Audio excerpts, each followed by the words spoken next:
Hey guys, it's Eitan. Welcome back to my channel. Today I'm in the beautiful Amalfi Coast. I am at a cheese making class. You're coming along with me for the ride. Let's see what happens. The cheesemaker started by adding the enzyme into some warm milk, mix it up, and let it rest. He then already had some curds that he made earlier. He cut them up and added them into this large pot. Now, when I was younger, I actually learned how to make mozzarella cheese. I made a whole cheese press with my dad out of wood and springs, and I made curd and I pulled it. So I've actually done this before, but I was excited to learn it from a master.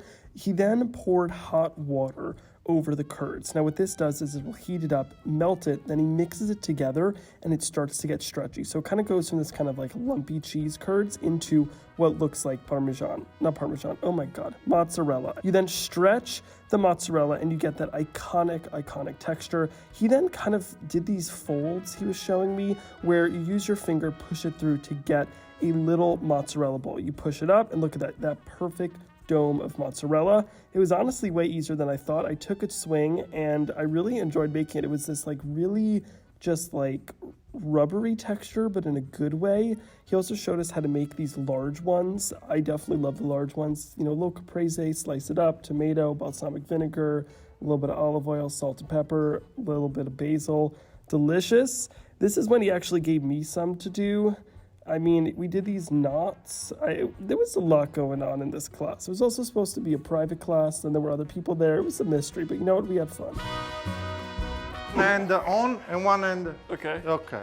Now this part goes under. And yes. Here we go. Bravo. Oh, look at that. Okay, and then you break. Okay. Okay. Good. Bravissimo.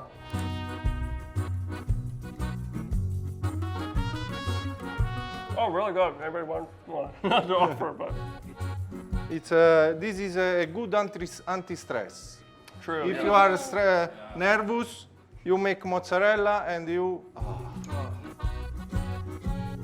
It could be an It's earring. a node. How do you say earring in Italian?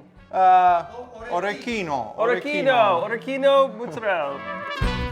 All right, we just made the mozzarella. I do love gardening, so let's go check out the garden. I know they have tomatoes growing here. Come on, look at these tomatoes.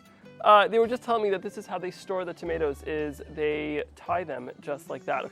You could literally just go a little shopping for tomatoes out here. There's so many tomatoes. All right, I just found this eggplant plant, and there's all these little baby eggplants growing on here.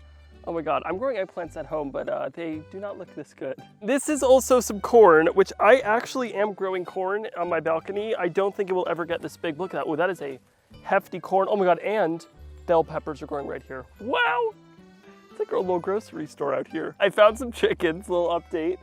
I actually really want to get chickens. I know that you cannot legally or ethically get chickens in New York City, but if you could, I would. They're just like, hello little chickens, buongiorno, ciao. Go! I think I found the coolest thing of all, a lemon roof. This is just like a little hut full of lemons. That is absolutely amazing. I kind of want to grab one, but I don't think you're supposed to, but I do want to. Kiwis? Oh, kiwis! Wow. Not gonna lie, never thought about how kiwis grow. Well, that was so much fun. I really enjoyed trying that mozzarella. And now I'm just chilling by this view. I mean, this looks like a MacBook wallpaper. Let me just tell you. Hope you enjoyed watching. If you do, be sure to like, comment, subscribe for videos. I'll have more videos here in beautiful Italy on this channel. Follow me on all the socials. And I just hope you have a great rest of your day. And I'm just gonna, if you need me, I'm gonna be standing here for the next few hours, just admiring the view and sweating through my back.